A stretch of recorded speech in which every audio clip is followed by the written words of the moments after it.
এখানে আমি একটি হাতা তৈরি করব। এই জন্য কাপড়টাকে দেখুন প্রথমে 2 ভাঁজ করে নিয়েছি, বন্ধ সাইড নিচের দিকে এবং খোলা সাইডটি বাহিরের দিকে।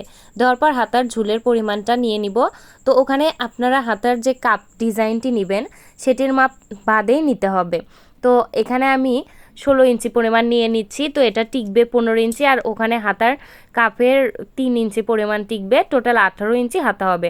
তো হাতার আরমহলের মাপ কতটুকু নেবেন? হাতার আরমহল সবসময় 1 ইঞ্চি বা 1.5 ইঞ্চি বেশি নেবেন জামার আরমহলের থেকে। তো আমি এখানে 8 ইঞ্চি পরিমাণ নিয়ে নিলাম এবং এখান থেকে আমি 3 ইঞ্চি পরিমাণ ডাউন দিলাম এবং 8-এর অর্ধেক 4 ইঞ্চি থেকে আমি এখানে একটি হাতার শেপ দিয়ে দিলাম। দেওয়ার পর দেখুন আমি হাতার মোহরার মাপটি নিয়ে নিলাম। তো আপনারা হাতার বেঁচে যাওয়া টুকরো কাপড় বা পায়জামার টুকরো কাপড় দিয়েই ম্যাচিং করে এই হাতাটি তৈরি করতে পারবেন, বা কাপড় শর্ট পরলে তখনও তৈরি করতে পারবেন। তো দেখুন আমি এইভাবে হাতাটিকে কেটে নিচ্ছি। কেটে নেওয়ার পর আমরা এখন একটি বক্রম নিয়ে নিব। তো এই বক্রম আপনারা চাইলে এটি চওড়াও করতে পারেন বা এর থেকে চিকনও করতে পারেন। তো নেওয়ার পর দেখুন এটা আমি 3 ইঞ্চি পরিমাণ নিয়ে নিয়েছি এবং চওড়ায় হাতের মোহরার মাপের সমান নিয়ে নিতে হবে, অর্থাৎ 6 ইঞ্চি নিয়ে নিয়েছি, 5 ইঞ্চি এবং সেলাইয়ের জন্য এক্সট্রা 1 ইঞ্চি নিয়ে এটাকে আমি 4 কোণা করে কেটে নিচ্ছি। আমি ডিজাইনটি 4 কোণা করে করব। এবার দেখুন আমি কামিজের বেঁচে যাওয়া টুকরো কাপড় নিয়ে নিয়েছি, এটাকে আমি 2 পার্টে কেটে নিব। তো এখানে আমার বেশি কাপড় ছিল, আমি পুরোটাই নিয়ে নিচ্ছি। আপনারা চাইলে 1/2 ইঞ্চি করে বাড়তি রাখলেই হবে, কারণ পরবর্তীতে আমি কেটে ফেলবো। তো দেখুন দুইটা পাশের ডিজাইন করার জন্য আমাদের 4টা পার্ট লাগবে। আমি আপনাদের জন্য ছোট থেকে বড়দের পোশাকের রেগুলার সেলাইয়ের ভিডিও আপলোড করি। আমার চ্যানেলের সকল ভিডিও সবার আগে পেতে প্লিজ চ্যানেলটি সাবস্ক্রাইব করে পাশে থাকা বেল বাটনটি অলে ক্লিক করে দিবেন। তাহলে আমার চ্যানেলের সকল ভিডিও সবার আগে আপনাদের কাছে পৌঁছে যাবে, তাও বিনামূল্যে। তো প্লিজ বন্ধুরা সাবস্ক্রাইব করবেন। তো চলুন এখন সেলাইয়ে যাওয়া যাক।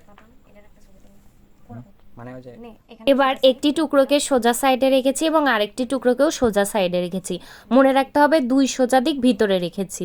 2 সোজা দিক ভিতরে রাখার পর বক্রমটিকে নিয়ে আমরা এক সাইড ঘেঁষে সেলাই দেব। তো এটা আমরা বক্রমের উপর দিয়ে একটু সেলাই দিব। দেখুন আমি বক্রমের উপর দিয়ে একটু করে সেলাই দিয়ে এখানে এক সাইড, যে কোনো 2 সাইডে সেলাই দেবো, এই পাশে এক সাইডে এবং এই পাশে এক সাইডে। তো সেমভাবে অপর পার্টটিও আমি তৈরি করে নেব। তো আমাদের এটি মনে রাখতে হবে 2 সোজা সাইড। দেখুন এই পার্টটাও প্রথমে একটি সোজা সাইড ভিতরে রেখেছি এবং আরেকটি সোজা সাইড ভিতরে রেখেছি। তো অবশ্যই মনে রাখতে হবে 2 সোজা সাইড ভিতরে রেখে এখানে আরেকটি কাফেও আমি সেলাই দিয়ে দিচ্ছি। তো এইভাবে সাইড ঘেঁষে ঘেঁষে সেলাই দিবেন এবং বক্রমের উপর অবশ্যই একটু সেলাই পড়তে হবে। সেলাই রিলেটেড যে কোনো কিছু শিখতে চাইলে আমাকে কমেন্টে জানাবেন, আমি আপনাদের সেটিও শিখিয়ে দিব। তাই বলেছিলাম 1/2 ইঞ্চি করে বেশি নিলেই হবে। তো এখানে আমার কাপড় বেশি ছিল, নিয়ে নিয়েছিলাম। তো দেখুন চতুর্দিকে আমি 1/2 ইঞ্চি করে রেখে বাড়তি অংশগুলো কেটে নিচ্ছি।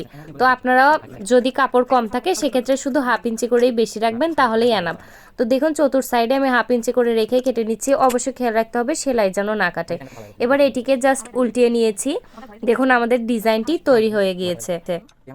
এবার আমি একটি ফোর্ক দিয়ে দেখুন এর কোনার মাথাটা বের করে নিচ্ছি, কারণ কোনার মাথাটা কোনাচে হলে অনেক বেশি সুন্দর লাগে। তো এইভাবে কোনো কিছুর সাহায্যে কোনার মাথাটা বের করে নেবেন। নেওয়ার পর আমরা চাপ সেলাই দিব। তো এক সাইড থেকে ধরে একদম নিচে পর্যন্ত আমরা চাপ সেলাই দেবো, একদম সাইড ঘেঁষে ঘেঁষে দেখুন আমি চাপ সেলাইটি দিয়ে নিচ্ছি। তো এই পার্টেও আমি ঠিক সেমভাবে দেখুন সাইড ঘেঁষে ঘেঁষে বন্ধ সাইডে শুধু চাপ সেলাইটা হচ্ছে, 2 বন্ধ সাইডে এবং 2 খোলা সাইডে কিন্তু চাপ সেলাই হচ্ছে না।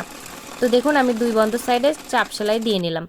এবার হাতার কাপড়টির মিডল পয়েন্টে চিহ্নিত করে 2 বন্ধ সাইড মাঝখানে রাখবো। তো দেখুন 2 বন্ধ সাইড মাঝখানে রেখে বক্রমের উপর যেন সেলাই পড়ে সেইভাবে আমরা সেলাই দেবো, মানে 1/2 ইঞ্চি রেখে যাতে বক্রমের উপর সেলাইটি পড়ে। একটু হলেও বক্রমে সেলাই ফেলতে হবে। তো বক্রমের উপর 1/2 ইঞ্চি সেলাই ফেলে দেখুন আমি সেলাইটি দিয়ে দিচ্ছি। তো মনে রাখতে হবে বন্ধ সাইডটা হাতার মিডল পয়েন্টে থাকবে। এবার এটিকে সোজা করে নিয়ে এর উপরে আমি চাপ সেলাই দিয়ে দিব। প্লিজ বন্ধুরা কমেন্টে জানাবেন এবং ভিডিওটি ভালো লাগলে একটি লাইক দিবেন। কমেন্ট না পাইলে আসলে সেলাই করার আগ্রহই কমে যায়। এবার হাতার মোহরার মাপ নিয়ে একদম নিচে পর্যন্ত সেলাই দিয়ে যাব, তাহলে হাতাটি কমপ্লিট। ধন্যবাদ এতক্ষণ সঙ্গে থাকার জন্য।